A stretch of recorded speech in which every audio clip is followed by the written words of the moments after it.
Hello readers, I'm the Avid reader, and today I thought I would talk about 5 history books that I think you should read. So, I'm a history student in the Netherlands, and I also read a lot of history books on my free time. I've read probably about 50 history books or so in the past few years, and I thought about talking 5 good, easy history books reads that I think you should check out. So, the first book I think you should check out is To Hell and Back by Ian Kershaw. So that's a 500-page book that's about the time period 1914 to 1949. So it covers the two world wars, the interwar period, and the beginning of the Cold War.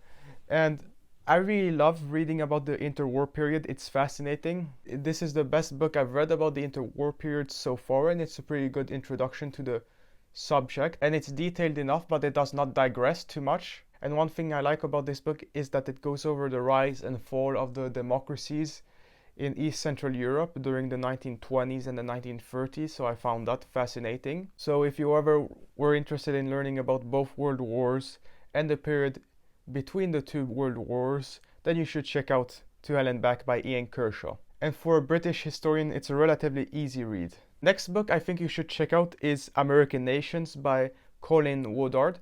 So this was the first history book I read back in 2019. Some people view American culture as uniform, that it's everywhere the same across the United States, or that it's split into one Republican culture and one Democrat culture. But this book, if I remember correctly, talks about 11 different cultures that exist within American overlap. And it goes over the history of the rise and fall of these cultures. So for example, you have New England culture, you have culture in the Midlands, you have the Deep South culture, you have the Appalachian Upper South culture, you have Tidewater Virginian culture, you have the Left Coast culture, and you also have the Far West culture, and then the El Norte culture, which is on the Mexican-American border. And some of these cultures overlap boundaries, so it's not only an American history, it also covers some history of northern Mexico and of southern Canada.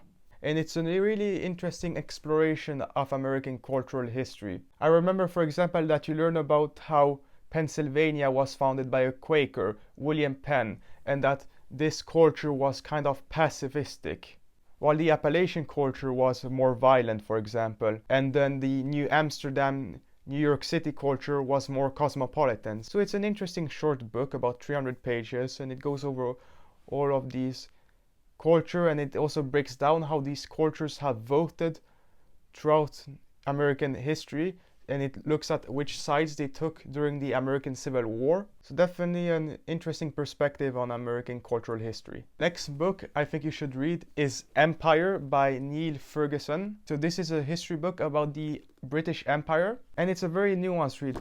Neil Ferguson has been caricatured as a British imperialist who said that, oh, the British Empire did nothing wrong, but that's not true. While yes, it is true that Ferguson may be a neo-imperialist, he does look at both the good, the bad, and the ugly of the British Empire. And one interesting point Neil Ferguson makes throughout the book is that while the British Empire made mistakes, usually it tried to remedy those mistakes, unlike other empires during this era. For example, after the Boer War, when Afrikaners were put into concentration camps, after people started reporting on this, the camps were greatly improved and the death rate precipitously fell. So you can see that Brits actually learned from their mistakes and actually cared about what they did in their empire and were not just wantonly cruel like other imperialists. And you also learn about how a lot of modern things we take for granted now are actually heritage from the British Empire. So a controversial but definitely interesting read,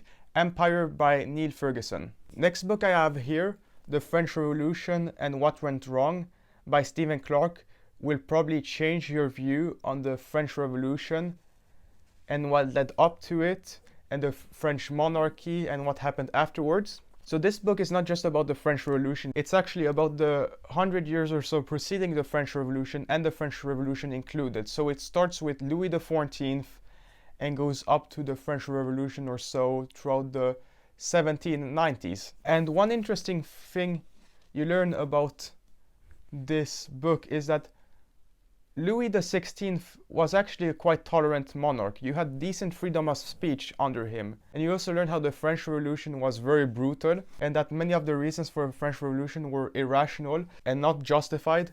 And also that the French monarch, Louis XVI, he tried to reform the French kingdom, but he was always encumbered by the French nobility. When you read this book, you understand that the true villain was not the French monarchy, but the French nobility. And Louis XVI was really an enlightened despot who also promoted the sciences. And Stephen Clark argues in this book that it would have been better for France if it had evolved into a constitutional monarchy than to have the series of republics it had following the French Revolution. I mean, France is now on its sixth republic, while Britain has had an evolution of monarchy for the past 300 years that hasn't fundamentally changed that much.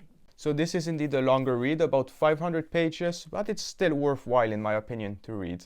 The final book I'm going to talk about here is The Cold War by John Lewis Gaddis. And this is a short book, less than 300 pages, about the Cold War.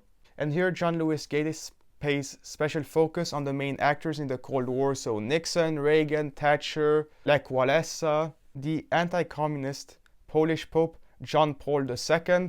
And this book makes the strong argument that the Cold War basically came out of Stalin's paranoia and that it was necessary for the United States to fight this Cold War, that they were the good guys truly, and that it was a good thing that they won this Cold War. So this is a very concise history of the Cold War and can be a good primer on the subject if you're interested in learning about the Cold War. So those were 5 history books that I recommend you to read. All good introductions to different subjects: the interwar period and the world wars, American history, the French Revolution, the British Empire, and the Cold War. And if you want more non-fiction book recommendations, then I would recommend you to check out my video here where I recommend you 5 geopolitics books. Otherwise, I'm the Avid Reader, and I will see you readers next time.